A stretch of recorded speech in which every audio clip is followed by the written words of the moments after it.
Планиран спин кој ја поддри македонската новинарска фела, црвена линија од која не може понатаму.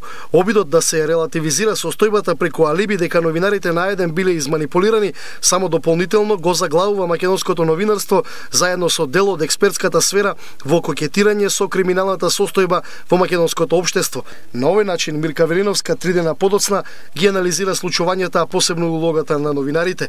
На некој новинар да прифати оценка или за некој новинар да важи оценка дека е манипулиран, значи дека е неодговорен за своите постапки.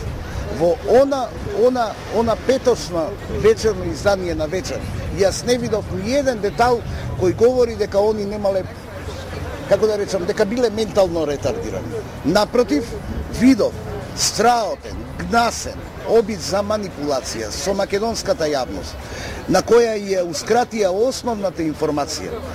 Правилата 5 за секој новинар во секое демократско општество. Кој, кога, каде, зошто и што. Да не дадете информација дека имате инспекција, а да глумите надвор 2 сати, да пуштите млад колега, да ви повторува секој втор минут од неговото јавување дека немаме појма зошто е полицијата тука. А да знаете при тоа, факт, дека од Сабајле ви се дојдени, дека претходно месец дена, претходно година дена, претходно 3 години ви кажуваат дека вашиот собственик или вашиот, не знам, па собственик, што да речам ја друго, за робови, работи нешто што не е во склад со законите на Република Македонија.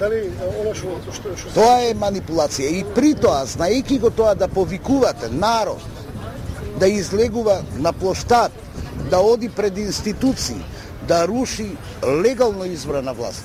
Тоа значи дека сте вие длабоко свесни во која игра учествувате, дека свесно учествувате. Ова е еден од последните тестови на кој новинарството повторно падна. Ние ја отворивме и со оваа епизода, ја отворивме вратата да не сметаат за овци нашите газди, да не сметаат за млади мајмуни нашите политичари. Кој стигне, нас очигледно може да не работи, бидејќи сме ние ментално хендикепирани. Односно со нас, кој стигне може да манипулира. А ние не сме одговорни. Ни пред закон, ни пред... Знаете, ментално болен човек, го носат у бардовци, му удираат шокој, ќе му опна терапија. Ние не. Тогаш да се договориме. Нема да бидеме третирани како сите други граѓани во оваа држава, ние подлежиме под други закони.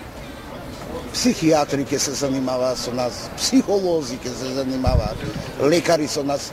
Јас, бидејќи не спаѓам во таа категорија, сакам јасна разлика. Собственикот на еден Рамковски вчера отворено призна дека бил горд што новинарите одработиле заштита на неговите бизниси, но она што загрижува е немањето никаква реакција од новинарските институции. Значи се гордеам. Зашто не дојдов? Да. Прво, сматрав дека она сила, она не веќе разум. Предпоставував дека можно е провокација. А на крајот знаев дека ќе си одработите својата работа. Оној срам, оној блам, каде што ви влага газдата во телевизија и стојат еден бард новинарски, како Александар Чомовски, еден главен уредник, и он им кажува, се работи некој ситнеш за ситна трговска роба и нема 20-та храброст својот газда да го прашат. Знаете ли вие дека крадење од држава, затајување данок од држава и од 1 евро е казнено дело? Во тој контекст треба да се гледа и слободата на медиумите на кој инсистира Брисел, чие загрозување правенствено е резултат на бизнис интересите, велат аналитичарите.